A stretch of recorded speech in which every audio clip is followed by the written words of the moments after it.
Hi guys, ang menu natin ngayon ay pork chop with fresh mushroom and bell pepper and onion. So guys, na-marinate natin yung pork chop and then na-marinate natin light sauce and sugar, cornstarch. Yan lang guys, tapos i-fried na natin yan. Ang seasoning natin lang dito guys ay oyster sauce. So guys, let's start cooking. So guys, ito-fry na natin yung ingredients ng pork chop. Ayan, lagyan natin ng konting salt. Salt and sugar. Konti lang guys, kasi yung pork chop ay meron na siyang lasa. Ayan.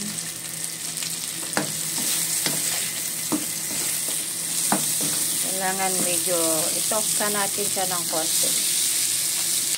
And then next ay yung mushroom. Ayan.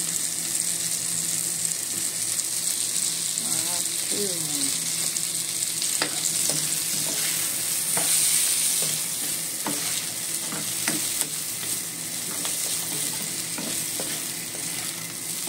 Ibigan lang natin ng konti guys. And then lagay na natin yung pork chop. And then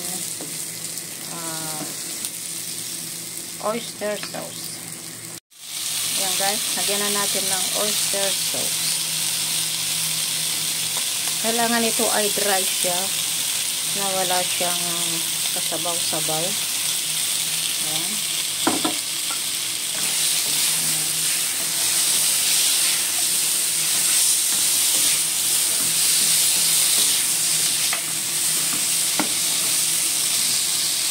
Okay na guys.